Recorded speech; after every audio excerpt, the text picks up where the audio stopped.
ಬಳಪ ಹಿಡಿದ ಭಗವಂತ ಇರುತ್ತಾನೆ ನಮ ಸುತ್ತ ಅವತಾರ ನಾನಾ ರೂಪವೋ.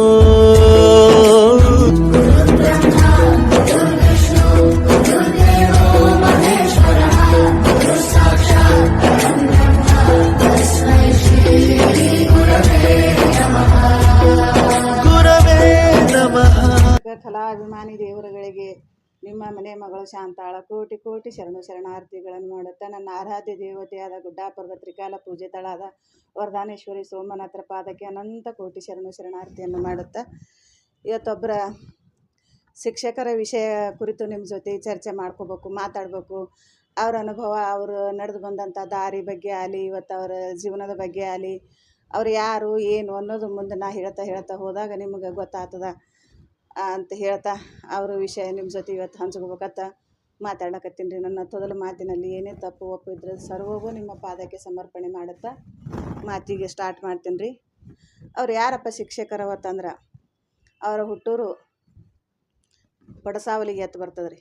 ಪಡಸಾವಲಿಗೆ ಒಳಗೆ ಅವರು ಹುಟ್ಟಿದ ಊರದ ಊರ ಹೆಸರು, ಅವರ ತಾಯಿ ತಂದೆ ಹೆಸರು ಬಸವಂತರಾಯ ಮತ್ತು ತಾಯಿ ಹೆಸರು ಲಕ್ಷ್ಮೀದೇವಿ.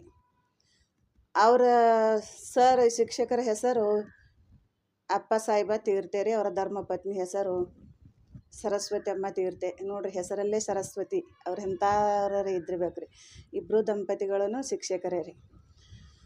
ಅವರು ಈಗ ನಿವೃತ್ತಿ ಅಂದರೆ ಕೆಲಸದಿಂದ ಋಣಮುಕ್ತರ ಅಂದ್ರೆ ಇದು ರಿಟೈರ್ಡ್ ಆಗೋ ಟೈಮ್ ಆದರೆ ಅವ್ರದ್ದು ಇವಾಗ ಈ ತಿಂಗಳದೊಳಗೆ ರಿಟೈರ್ಡ್ ಆಗಬೇಕು. ಅವ್ರ ಬಗ್ಗೆದಾಗ ಅವ್ರು ರಿಟೈರ್ಡ್ ಆಗೋದು ಒಂದು ಫಂಕ್ಷನ್ ಕಾರ್ಯಕ್ರಮ ಮಾಡೋದು ಹಮ್ಮಿಕೊಂಡಾರ. ಅದಕ್ಕೆ ಅಲ್ಲಿ ಅಂತೂ ಹೋಗಿ ಅವ್ರ ಅಂಥವ್ರನ್ನ ಅಂಥ ಮಹಾನ್ ಭಾವ್ರನ್ನ ದರ್ಶನ ಮಾಡೋಕ್ಕಂತೂ ನನ್ನ ಕೈಲೇನು ಆಗೋದಿಲ್ಲ. ಇಲ್ಲೇ ಮಾತಿನ ಮೂಲಕನೇ ನನ್ನ ಮಾತುಗಳಿಂದ ಅವ್ರ ಪಾದಕ್ಕೆ ಅರ್ಪಣೆ ಮಾಡಿ ಇಲ್ಲಿದ್ದಾನೆ ನಮಸ್ಕರಿಸಿ ಅವರಿಂದ ಆಶೀರ್ವಾದ ಪಡ್ಕೊಂಡು ಅವ್ರ ಆಶೀರ್ವಾದ ಸದಾ ನನ್ನ ಮೇಲೆ ಹಿಂಗೆ ಇರಲಿ, ಎಲ್ಲರ ಮೇಲೂ ಇರಲಿ ಅಂತ ಬೇಡಿಕೊಳ್ಳುತ್ತಾ ಅವ್ರ ವಿಷಯ ಏನಪ್ಪ ಅಂಥದ್ದು. ಶಿಕ್ಷಕರು ಪಗಾರ ತೊಗೊಂಡಾರ, ಇವತ್ತು ಗೌರ್ಮೆಂಟ್ ನೌಕರಿ ಅದ, ದುಡ್ದಾರ, ಕೆಲಸ ಮಾಡ್ಯಾರ, ಪಗಾರ ಕೊಟ್ಟಾರ, ಅವ್ರ ಜೀವನ ಆಗ್ಯದ, ಬರೋಬ್ಬರಿ ರೀ. ಸರ್ವೇ ಸಾಮಾನ್ಯ ಗೌರ್ಮೆಂಟ್ ನೌಕರಿ ಇದ್ದವ್ರು ಎಲ್ಲರದು ಇದು. ಆದ್ರೆ ಹಂಗೆ ವಿಶೇಷತೆ ಏನಪ್ಪ ಅಂದ್ರೆ ಒಬ್ರೊಬ್ಬರು ನೌಕರಿ ಮಾಡ್ತಿರ್ತಾರೆ ರೀ. ನೌಕರಿ ಜೊತೆಗೆ ಅವರು ಒಂದಿಷ್ಟು ಸಮಾಜ ಸೇವೆಯನ್ನು ಅವ್ರು ಮಾಡುವಂಥ ಕೆಲಸ ಕಾರ್ಯಗಳನ್ನು 4 ಜನಕ್ಕೆ ಮೆಚ್ಚುವಂಗೆ, 4 ಜನಕ್ಕೆ ಒಳ್ಳೇದಾಗಂಗೆ, ಎಲೆಮರೆಕಾಯಿ ಥರ ಎಷ್ಟೋ ಜನ ಅದಾರ ಈ ಥರ ಮಾಡ್ಕೋತ. ಆದ್ರೆ ಅವ್ರು ನಾವು ಇವತ್ತು ಒಳ್ಳೇದೇ ಮಾಡಲಿ ಕೆಟ್ಟದ್ದೇ ಮಾಡಲಿ, ಕೆಟ್ಟದ್ದು ಮಾಡಿದ್ರೂ ಒಂದಿಷ್ಟು ಮಂದಿಗೆ ಇಷ್ಟ ಆಗಲ್ಲ, ಒಂದಿಷ್ಟು ಮಂದಿಗೆ ಇಷ್ಟ ಆಗ್ತದೆ. ಒಳ್ಳೇದು ಮಾಡಿದ್ರು ಒಂದಿಷ್ಟು ಮಂದಿಗೆ ಇಷ್ಟ ಆಗಲ್ಲ, ಒಂದಿಷ್ಟು ಮಂದಿಗೆ ಪಾಡು ಅನ್ನಿಸ್ತದೆ. ನಾವು ಅದ್ರ ಬಗ್ಗೆದಾಗ ತಲೆ ಕೆಡಿಸ್ಕೊಳ್ಳೋದಿಲ್ಲ. ಒಟ್ಟು ಕೆಟ್ಟದಂತೂ ಮಾಡೋದಿಲ್ಲ. ಯಾರು ಮನಸ್ಸಿಗೆ ತೊಗೊಳಲ್ರು ಬಿಡಲ್ರು. ನಾವು ಮಾಡೋ ಕೆಲಸ ಮಾತ್ರ ಒಳ್ಳೇದೇ ಮಾಡ್ಕೋತ ಹೋಗ್ಬೇಕು. ಅದೇ ರೀತಿ ಅವ್ರು ತಮ್ಮ ಕೆಲಸದೊಂದಿಗೆ ನಾನಾ ಥರ ಸಮಾಜ ಸೇವೆಗಳನ್ನು ಮಾಡಿದ್ದಾರೆ. ಅವರ ಸಮಾಜ ಸೇವೆಯನ್ನು ಮೆಚ್ಚಿ ಹಲವಾರು ಪ್ರಶಸ್ತಿಗಳು ಬಂದವ. ಅವ್ರಿಗೆ ಭಾಳ ಗೌರವದಿಂದ ಸನ್ಮಾನ ಮಾಡ್ಯಾರ, ಸನ್ಮಾನ ಸಮಾರಂಭಗಳಿಗೂ ಮಾಡ್ಯಾರ. ಅವ್ರ ಸಾಹಿತ್ಯ ಮತ್ತು ಸಂಗೀತಗಾರರು ಎಲ್ಲನೂ ಅವರು ಮನಸ್ಸಿನೊಳಗೆ ಆ ಸರಸ್ವತಿ ದೇವಿ ಎಷ್ಟೊಂದು ಅವ್ರಿಗೆ ಶಕ್ತಿ ಕೊಟ್ಟಾಳ, ಏನೇನು ಮಾಡ್ಲಿಕ್ಕೆ ಅವ್ರಿಗೆ ಪ್ರೋತ್ಸಾಹ ಕೊಟ್ಟಾಳ, ಅವೆಲ್ಲನೂ ಮಾಡಿದ್ದಾರೆ ಅವರು.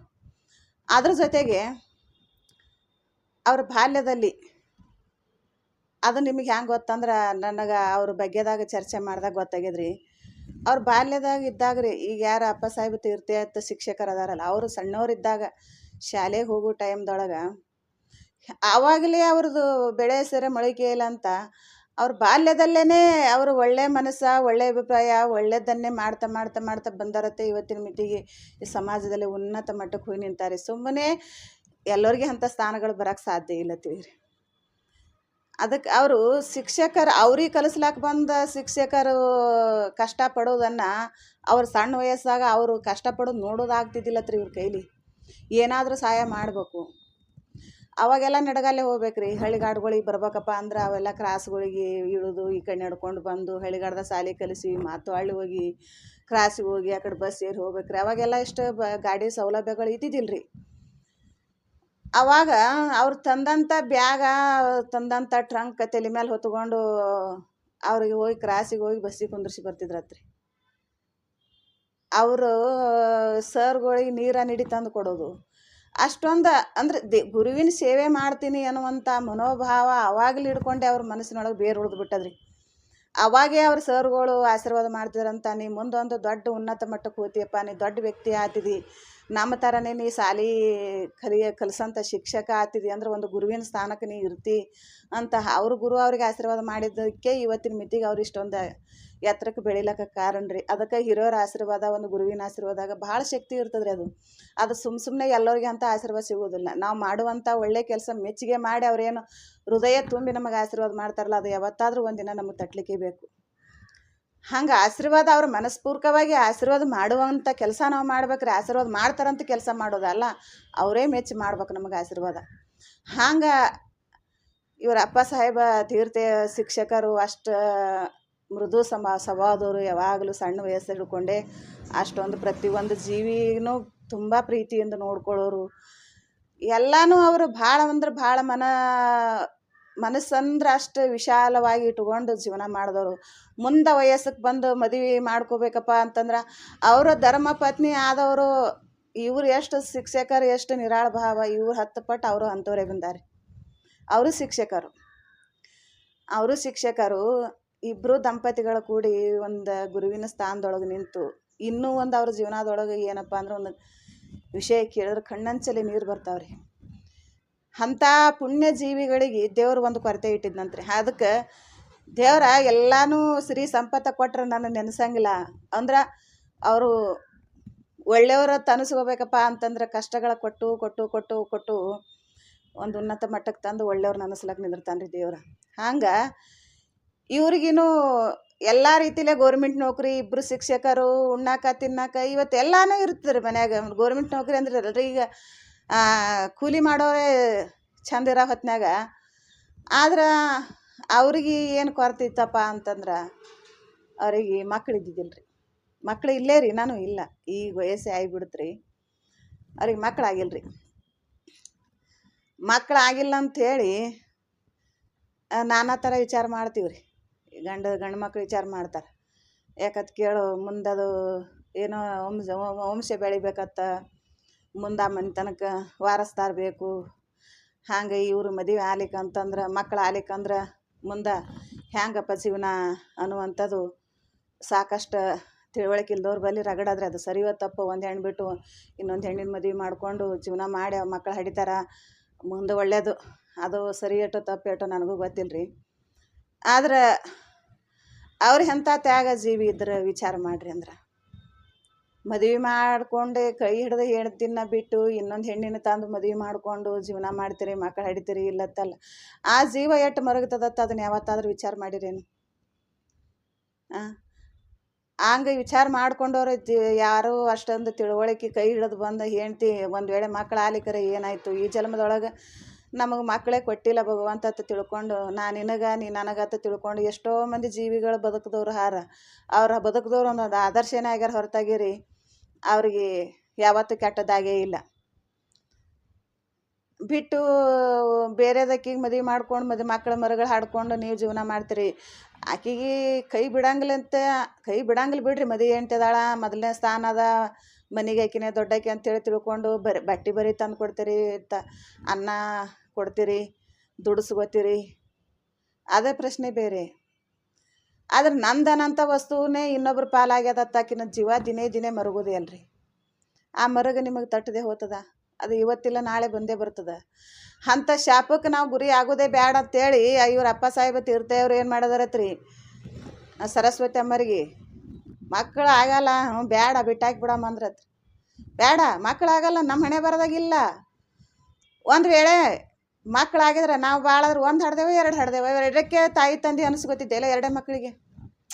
ಆ 2 ಮಕ್ಕಳಿಗೆ ತಾಯಿ ತಂದೆ ಅನಿಸ್ಕೊಳ್ಳೋದಕ್ಕಿಂತಲೂ ನಮ್ಮ ಕೈಯಾಗ ಪ್ರತಿದಿನ, ಪ್ರತಿ ಕ್ಷಣ, ಪ್ರತಿ ವರ್ಷವೂ 1 ವರ್ಷಕ್ಕೆ ಏನಿಲ್ಲ ಅಂದರೂ 1,000 ಮಕ್ಕಳು ನಮ್ಮ ಕೈಯಾಗ ದೊಡ್ಡವರಾಗಿ ಹೋಗ್ಲಕತ್ಯಾರ. ಇಂಥ ಭಾಗ್ಯ ಯಾರೇ ಸಿಗ್ತದೆ?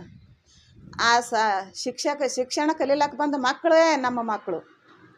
ಅವ್ರಿಗೆ ಒಳ್ಳೆ ಭವಿಷ್ಯ ಕೊಡಮ್, ಒಳ್ಳೇದಂತ ಕೆಲಸ ಮಾಡಲಿ. ಇವತ್ತು ಸಮಾಜದೊಳಗೆ ಒಳ್ಳೆ ವ್ಯಕ್ತಿಗಳಾಗಲಿ, ಒಳ್ಳೆ ಪ್ರಜೆ ಆಗಲಿ, ಅಂತ ಹೇಳಿ ಅವ್ರಿಗೆ ಒಳ್ಳೆ ಮಾರ್ಗದರ್ಶನ ತೋರಿಸ್ತಾ ಅವ್ರಿಗೆ ಒಳ್ಳೆಯದನ್ನು ಹೇಳ್ತಾ ಹೇಳ್ತಾ ಹೇಳ್ತಾ ಹಿಂಗೆ ಸಾವಿರ ಅಲ್ಲ ಲಕ್ಷ ಲಕ್ಷ ಮಕ್ಕಳಿಗೆ ಒಳ್ಳೆ ವಿದ್ಯಾ ಬುದ್ಧಿ ಕೊಟ್ಟು ಇವತ್ತಿನ ಮಿತಿಗೆ ಸಮಾಜದೊಳಗೆ ಉನ್ನತ ಮಟ್ಟಕ್ಕೆ ಆಗಲಿ ಮಕ್ಕಳಂತ ತಮ್ಮ ಇಡೀ ಜೀವನನೇ ದಂಪತಿಗಳು ಇಬ್ಬರು ತ್ಯಾಗ ಮಾಡಿಕೊಂಡು ಮಕ್ಕಳಿಗೆ ವಿದ್ಯಾ ದಾರಿ ಎರೆದು ಬಿಟ್ಟಾರೆ.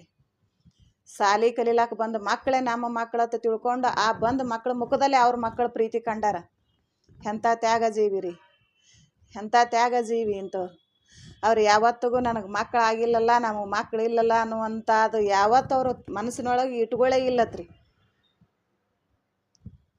ಹಾಂ, ಹೆಣ್ಮಕ್ಳು ಬರೋರು ಗಂಡು ಮಕ್ಕಳು ಬರೋರು, ಹೆಣ್ಮಕ್ಳು ಗಂಡಸು ಮಕ್ಕಳು ಅಂದ್ರೆ ಹೆಣ್ಣು ಅವ ಗಂಡು ಅವ ಸರಿ ಸಮಾನ ನಮ್ಮ ಮಕ್ಕಳು ಅವತ್ತು ತಿಳ್ಕೊಂಡಾರೆ. ಅವರು ಸಾವಿರಾರು ಮಕ್ಕಳಿಗೆ ತಂದೆ ತಾಯಿಗಳಾಗ್ಯಾರ, ಲಕ್ಷ ಲಕ್ಷ ಮಕ್ಕಳಿಗೆ ತಂದೆ ತಾಯಿಯರಾಗ್ಯಾರ. ಹಾಂ, ಒಂದು ಗುರುವಿನ ಸ್ಥಾನದಾಗೂ ಅದಾರ, ತಂದೆ ತಾಯಿ ಸ್ಥಾನದಾಗೂ ಅದಾರ. ನಿಜ ರೀ, ಗುರುಗಳು ಈಗ ಡಿಗ್ರಿ ಕಲಿಯೋರಿಗೆ ಹೈಸ್ಕೂಲ್ ಕಲಿಯೋರು ಮಕ್ಕಳಿಗೆ ಬುದ್ಧಿ ಹೇಳ್ರತ್ನ ಹೇಳಕತ್ತಿಲ್ಲ ರೀ. ಈಗ 1ನೇ ಕ್ಲಾಸ್ ಹಿಡ್ಕೊಂಡು ಮಕ್ಕಳು ಶಾಲೆ ಕಲೀಲಕ್ಕೆ ಹೋಗ್ತಿರ್ತಾರೆ, ಅಲ್ಲಿ ಹೇಳ್ತಿರ್ತಾರೆ ಅವ್ರ ಗುರುಗಳು ಧರ್ಮ ಹೇಳ್ತಾರೆ, ಒಳ್ಳೇದನ್ನು ಮಾಡ್ಬೇಕಪ್ಪ, ಒಳ್ಳೇದನ್ನು ಕಲಿಬೇಕು. ಇವತ್ತು 1ನೇ ಶಾಲೆಗೆ ಹೋಗೋ ಮಕ್ಕಳು ಇವತ್ತು ಶಾಲೆ ಒಳಗೆ ಈಗ LKG UKG ಅಂತೀರಿ, ಅವೆಲ್ಲ ನಮಗೆ ಬರೋದಿಲ್ಲ. ನಾವು 1ನೇ 2ನೇ ಬಾಲ್ವಾಡಿ ಅಂಗನವಾಡಿ ಇವೇ ಹೇಳೋರು. 1ನೇ ಶಾಲೆಗೆ ಹೋಗೋ ಇವತ್ತು ಹೆಣ್ಮಗಳರೇ ಇರಲಿ ಗಂಡು ಮಗರೇ ಇರಲಿ ಮಕ್ಕಳು ಕೈಯಾಗ ಶಾಲೆ ಒಳಗೆ ಯಾವತ್ತಾದರೂ ಸರ್ಗಳು ಮೊಬೈಲ್ ಕೊಟ್ಟಾರನ್ರಿ? ಶಾಲ್ಯಾಗ ಪಾಟಿ ಕೊಡ್ತಾರೆ, ಪೆನ್ಸಿಲ್ ಕೊಡ್ತಾರೆ, ಅದು ನಾವು ಕಲಿಯಾಗ್ರಿ. ಈಗ ಪೆನ್ನ ನೋಟ್ಬುಕ್ಕ ಕೊಡ್ತಾರೆ. ಯಾವತ್ತಾದ್ರೂ ಮೊಬೈಲ್ ನೋಡ್ಕೊತ ಕುಂದರಪ್ಪ ಟೈಮ್ ಪಾಸ್ ಮಾಡ್ರತ್ತೆ ಯಾವ ಸರ್ಗಳವ್ರೆ ಕಲಿಸ್ಲಕತ್ತಾರನ್ರಿ ಶಾಲ್ಯಾಗ? ಇಲ್ಲ. ನೀವೇನು ಮಾಡ್ತೀರಿ, ಮಕ್ಕಳಿಗೆ ಉಣಿಸ್ಬೇಕಪ್ಪ ಅಂತಂದ್ರೂ ಕೈಯಾಗ ಮೊಬೈಲ್ ಹಚ್ಕೊಡ್ತೀರಿ. ಈಗ ತಾಯಿ ತಂದೆ ಕೂತು ನೀವು ತಪ್ಪು ದಾರಿ ಮಕ್ಕಳು ತಪ್ಪಿಸ್ಲಕತ್ತೀರಿ ನೀವೇ ಕೂತು. ಒಟ್ಟು ಮಕ್ಕಳು ಆಡಲಿ ಸುಮ್ಮನೆ ಇರಲಿ ಅಂತ ಅವ್ರು ಫೋನ್ ಕೈಯಾಗ ಕೊಡ್ಲಾಕತ್ತೀರಿ. ಅವ್ರಿಗೆ ಆಟಿಗೆ ಸಾಮಾನಿಗೆ ಕೊಟ್ಟು ಆಡ್ಲಕ್ಕೆ ಹಚ್ಚೋದಾಲಿ, ಇವತ್ತು ಹಾಡ್ಕೋತ ಜಗಳ ಹಾಡ್ಕೋತ ಮನಗಿಸೋದಾಲಿ, ಇವು ಎಲ್ಲನೂ ನೀವು ಏನೇನು ಮರಿಲಾಕತ್ತೀರಿ ತಾಯಮ್ಮಗಳೇ, ಅದು ನಿಮಗೆ ಭಾಳ ಶತ್ರು ಆಲಕತ್ತದ. ಇದು ಮೊದಲು ವಿಚಾರ ಮಾಡಿರಿ. ಮಕ್ಕಳ ಕೈಯಾಗ ಮೊಬೈಲ್ ಬಳಕೆ ಮಾಡಿ ನೀವು ಕೊಡ್ತೀರಿ. ಅಲ್ಲಿ ಶಾಲೆ ಒಳಗೆ ಸರ್ಗಳು ಹೆಂಗೆ ಕಲಿಸ್ತಾರೆ ಅದನ್ನು ನೀವು ಮನೆ ಒಳಗೂ ತಾಯಿ ತಂದಿನೂ ನೀವು ಅದೇ ಥರನೇ ನೀವು ಇಲ್ಲಿ ನೋಡ್ಕೊಂಡು ಹೋದ್ರೆ ಮುಂದೆ ನಿಮ್ಮ ಮಕ್ಕಳು ಒಂದು ಉನ್ನತ ಮಟ್ಟಕ್ಕೆ ಹೋಗ್ತಾರೆ. ಇದು ವಿಚಾರ ಮಾಡಿರಿ. ಮೊಬೈಲ್ ಅಷ್ಟೊಂದು ಸರಿ ಅಲ್ಲ ಮಕ್ಕಳ ಕೈಯಾಗ ಕೊಡೋದು. ವಯಸ್ಕರ ಕೈಯಾಗ ಅವ್ರು ಎದಕ್ಕೆ ಬಳಸ್ಕೋತಾರ, ಎಷ್ಟೊಂದು ಬಳಸ್ಕೋತಾರ ಅನ್ನುವಂಥದ್ದು ಅವ್ರ ಕೆಪಾಸಿಟಿ ನೋಡ್ಕೊಂಡು ಮೊಬೈಲ್ ಕೊಡಿಸ್ರಿ. ಮಕ್ಕಳು ಮೊಬೈಲ್ ಕೊಡ್ಸೋ ತಳ್ಳಾಕತ್ತಾರತ್ತೆ ಕೊಡೋದು, ಉಣೋದು ಬಿಟ್ಟನತ್ತೆ ಏಕೆ ಮೊಬೈಲ್ ಕೊಟ್ಟು ಊಟ ಮಾಡಿಸೋದು. ದಯವಿಟ್ಟು ಈ ಕೆಲಸ ಯಾರು ಮಾಡಬೇಡ್ರಿ. ಇದು ಮುಂದೆ ಹೋಗಿ ಅವರು ದೊಡ್ಡ ಪರಿಣಾಮ ಬೀರಿ ಮುಂದೆ ನಿಮ್ಮ ಮಕ್ಕಳು ಏನು ಗತಿ ಆ ಥರ ಅನ್ನೋದು ವಿಚಾರ ಮಾಡಿರಿ. ನೀವು ಅಂತಿರ್ಬೇಕು ಮೊಬೈಲ್ ಕೊಟ್ಟಗಳೇ ಹ್ಯಾಂಗೆ ಮಾಡ್ತಾರ ಹಿಂಗೆ ಮಾಡ್ತಾರನಂತ. ಅದು ಮುಂದೆ ಹೋಗಿ ಒಂದು ಬಿಟ್ಟು ಒಂದು ಇನ್ನೊಂದು ಚಟ ಕಟ್ಕೊಂಡು ಆ ಥರ ಹೊರತಾಗಿ ಮುಂದೆ ಹೋಗಿ ನೀವು ಮನ್ಸರ ಮನೆಯಲ್ಲ. ದಯವಿಟ್ಟು ಸಣ್ಣ ಮಕ್ಳ ಕೈಯಾಗ ಮೊಬೈಲ್ ಕೊಡೋದು ಕಮ್ಮಿ ಮಾಡ್ಕೊತ ಹೋಗ್ರಿ ಅಂತ ಹೇಳ್ತೀನಿ. ಅಲ್ಲಿ ಸರ್ಗಳು ಕಲಿಸಿದ್ದನ್ನು ನೀವು ಮನೆಯಲ್ಲಿನೂ ಇಷ್ಟು ನೀವು ಹೇಳ್ಕೊತ ಕೂತ್ರಿ ಅಂದ್ರೆ ಮಕ್ಕಳು ಮುಂದೆ ಭಾಳ ಒಂದು ಒಳ್ಳೆ ಭವಿಷ್ಯ ಕಟ್ಕೋತಾರೆ. ಅದಕ್ಕಾಗಿ ಈ ಮಾತನ್ನು ಹೇಳಕತ್ತೀನಿ. ಅದಕ್ಕೆ ಒಂದು ಒಂದು ಗೊಂಬಿ ಅನ್ನೋಂಥದ್ರ ನಾವು ಶಾಲೆ ಕಳಿಸಿರ್ತೀವಿ ರೀ. ಬುದ್ಧಿ ವಿದ್ಯೆ ಏನು ಅನ್ನೋ ಅದು ಖುಷಿನಂತೇಳಿ ಏನೂ ಗೊತ್ತಿರಲ್ಲ. ಅಂಥದ್ದು ಹೋಗಿ ಒಂದು ಗುರುವಿನ ಕೈಯಾಗ ಸಿಕ್ಕು ಆ ಗುರುವನ್ನು ಕಟ್ಟದು ಮೂರ್ತಿ ಮಾಡಿ ಒಂದು ಮುಂದೊಂದು ದೊಡ್ಡ ಉನ್ನತ ಮಟ್ಟಕ್ಕೆ ಹೋಗಿ ನಿಂದ್ರುವಂಥ ಒಂದು ವ್ಯಕ್ತಿನ ಮಾಡಿ ನಿಂದ್ರಿಸ್ಬೇಕಪ್ಪ ಅಂತಂದ್ರೆ ಅದ್ರ ಹಿಂದೆ ಗುರುವಿನ ಶ್ರಮ ಎಷ್ಟು ಇರ್ತದೆ. ಇವತ್ತು ಗುರುಗಳ ಕೈಯಾಗ ಕಲಿತು ಇವತ್ತು ದೇಶ ಮೂಲೆಯಲ್ಲಿನೂ ಎಂತಿಂಥ ನೌಕರದಾರ ಆಗ್ಯಾರ. ಆದ್ರೆ ಅವ್ರು ಶಿಕ್ಷಕರಾಗೇ ಉಳ್ದಾರ. ಆದ್ರೆ ಅವ್ರ ಮನಸ್ಸು ಎಂಥದ್ದು ಇರ್ತದೆ, ನಮ್ಮ ಕೈಯಾಗ ಕಲಿತು ಹೋದ ವಿದ್ಯಾರ್ಥಿ ಮುಂದೊಂದು ದೊಡ್ಡ ದೇಶ ಮಟ್ಟಕ್ಕೆ ಪ್ರಶಸ್ತಿ ತರುವಂಥ ವ್ಯಕ್ತಿ ಆಗಲಿ, ದೇಶಕ್ಕೊಂದು ಹೆಸರು ತರುವಂಥ ವ್ಯಕ್ತಿ ಆಗಲಿ, ಅವನ ಹೆಸರು ಚರಿತ್ರೆಯಲ್ಲೇ ಉಳಿಲಿ ಅಂತ ಎಂತಿಂಥ ಚರಿತ್ರೆ ಆದಂಥ ಹೆಸರದೊಳಗೆ ಚರಿತ್ರೆ ಆದಂಥವ್ರನ್ನ ಪಾಠಗಳನ್ನು ಎಷ್ಟೊಂದು ಮನ ತಟ್ಟುವಂಗೆ ಹೇಳ್ತಿರ್ತಾರೆ. ಅವರು ಯಾಕೆ ಹೇಳ್ತಾರಂದ್ರೆ ಅವ್ರನ್ನ ಇದನ್ನು ಹೇಳ್ದೇವಂದ್ರೆ ಇದ್ರ ನೋಡಿ ಭಾಳ ಕಲೀಲಿಕ್ಕೆ ಸ್ವಲ್ಪ ಕಲಿತಾರ ನಾವು ಉದ್ದೇಶ ಇಟ್ಕೊಂಡು. ಅದೇ ರೀತಿ ಮನೆಯಲ್ಲಿನೂ ನೀವು ತಾಯಿ ತಂದೆ ಕೂತು ಅವ್ರಿಗೆ ಒಂದು ಸ್ವಲ್ಪ ಹೇಳ್ಕೊತ ಹೋದ್ರೆ ಅಂದ್ರೆ ಇದನ್ನು ಎರಡೂ ಕೂಡ ಅನುಸರಿಸ್ಕೊಂಡು ಹೋಗ್ತಾರೆ. ಅವ್ರು ಅಲ್ಲಿ ಕೇಳಿ ಬರೋದನ್ನ ಇಲ್ಲಿ ಮೊಬೈಲ್ ಹಚ್ಕೊಟ್ರೆ ಅವ್ರು ಏನು ಕೇಳ್ಬೇಕು ರೀ, ಏನೈತೆ ಹೇಳಿದ ತಲೆಯಾಗಿ ಇಟ್ಕೋಬೇಕು. ಇದು ಮೊಬೈಲಿಗೆ ಬಂದು ಭಾಳ ಅಂದ್ರೆ ಭಾಳ ಹದಿಗಡ್ಲಕತ್ತದ್ರಿ. ತಾಯಿ ದಯವಿಟ್ಟು ಕೈ ಮುಗಿತೀನಿವ ನಿಮ್ಗೆ ಕರೆ ನಿಜವಾಗ್ಲೂ ಸಣ್ಣ ಮಕ್ಳು ಕೈಯಾಗ ಮೊಬೈಲ್ ಕೊಡೋದು ಕಮ್ಮಿ ಮಾಡಿರಿ. ಪ್ರೀತಿಲಿಂದ ಬೆಳೆಸ್ರಿ ಮಕ್ಕಳ ಬೇಡ ಅಂತ ಹೇಳಲ್ಲ. ಇಂಥದನ್ನೆಲ್ಲ ಪ್ರೀತಿ ಕೊಡ್ಲಕ್ಕೆ ಹೋಗ್ಬೇಡ್ರಿ ಅಂತ ಹೇಳ್ತೀನಿ.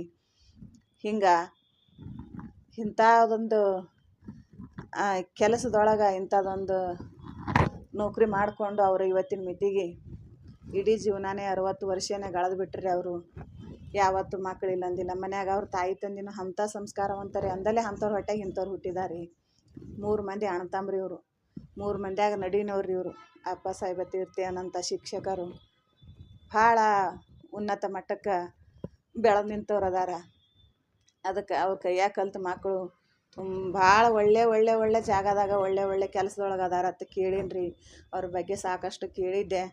ಅದಕ್ಕಾಗಿ ಇಂಥವ್ರ ಬಗ್ಗೆ ಒಂದು 4 ನುಡಿ ಮಾತಾಡೋಂಥ ಭಾಗ್ಯ ಸಿಕ್ಕಿದ್ದು ನನ್ನ ಪುಣ್ಯ, ಕೇಳುವಂಥ ಭಾಗ್ಯ ಸಿಕ್ಕಿದ್ದು ನಿಮ್ಮ ಪುಣ್ಯ. ಯಾಕಂದ್ರೆ ಇವರೊಂದು ಮಹಾತ್ಮರು ಇದ್ದಂಗೆ ರೀ ಇಂಥವ್ರು.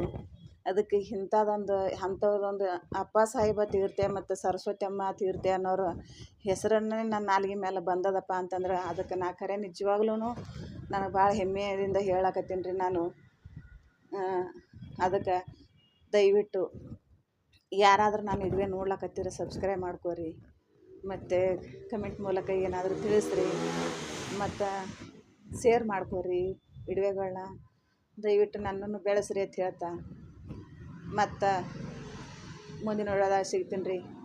ನನ್ನ ಮಾತಲ್ಲಿ ಗುರುವಿನ ಬಗ್ಗೆದಾಗ, ಶಿಕ್ಷಕರ ಬಗ್ಗೆದಾಗ ಮಾತಾಡುವಲ್ಲಿ ನಮ್ಮದು ಮಾತುಗಳನ್ನು ಏನೇ ತಪ್ಪು ಒಪ್ಪು ಇದ್ರೂ ದಯವಿಟ್ಟು ನನ್ನ ಕೋಟಿ ಜನತೆಗೆ ಮತ್ತು ಅವರ ಹೃದಯಕ್ಕೆ ಅರ್ಪಣೆ ಮಾಡುತ್ತಾ, ಮತ್ತು ಹಾಗೂ ನನ್ನ ಗುರುಗಳಾದ ಅಪ್ಪ ಸಾಹೇಬ ತೀರ್ಥ ಮತ್ತು ತಾಯಿಯವರಾದ ಸರಸ್ವತಮ್ಮ ತೀರ್ಥೆಯವರ ಪಾದಕ್ಕೆ ಅನಂತ ಕೋಟಿ ಶರಣಾರ್ಥಿಯನ್ನು ಮಾಡುತ್ತಾ ಮತ್ತು ಮುಂದಿನ ಸಿಗ್ತೀನಿ ರೀ. ಅಲ್ಲಿವರೆಗೆ ನಮಸ್ಕಾರ.